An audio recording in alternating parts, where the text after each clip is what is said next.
महंगाई का तूफान कैटेगरी 1 में दाखिल हो गया। मुल्क की तारीख के महंगे तरीन रमजान में गरीब के लिए सहर और अफ्तार मुहाल हो गई। आटा पहुंच से बाहर, चीनी की मिठास भी महंगाई की कड़वाहट शामिल हो गई।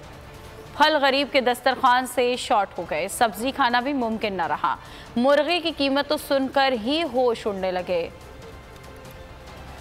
रूखी सूखी हुई दुश्वार, अफ्तार को तरस गए रोजेदार, वीरान हुआ दस्तरखान, खल्के खुदा है परेशान, ना रोटी ना कपड़ा ना ही मकान। Welcome back to पुराना पाकिस्तान। Welcome back to पुराना पाकिस्तान।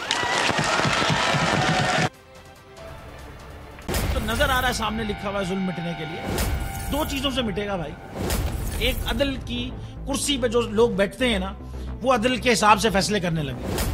दूसरा, कौम निकल खड़ी उस जुल्म के खिलाफ, तो जुल्म खत्म हो जाएगा। या इन दोनों में से कोई एक चीज हो जाए या दोनों हो जाए। अगर 420 का मुकदमा था, उस वक्त अदलिया में जो लोग बैठे हुए केस देख रहे थे, वो पूछते ना यार चीट हुआ कौन है। जब उनको दिखता कोई चीट नहीं हुआ, केस खत्म कर देते। तो जालिम जुल्म कर ही नहीं पाता। 9 जजेस ने नोट बिफोर किया मेरे केस को यार, 1.5 साल चला।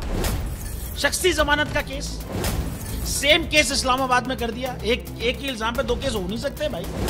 मतलब 60 दिन का वक्त होता है। 102 दिन के बाद मैं जीत गया, केस बरी हो गया।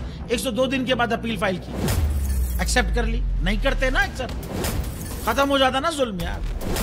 भरी अदालत में मुझे बरी कर दिया, फिर पता नहीं क्या हुआ। 2.5 घंटे बाद का नोट बिफोर, मैं नहीं सुनता ये केस। खड़े रहते अपने फैसले पे, मिट जाता जुल्म। अल्लाह ताला ने बिठाया इन कुर्सियों पे इनको यार, ये अल्लाह ताला की तरफ से फैसले करने हैं। तो या तो ये फैसले आएंगे, जुल्म मिट जाएगा, या कौम खड़ी हो जाएगी जुल्म के खिलाफ।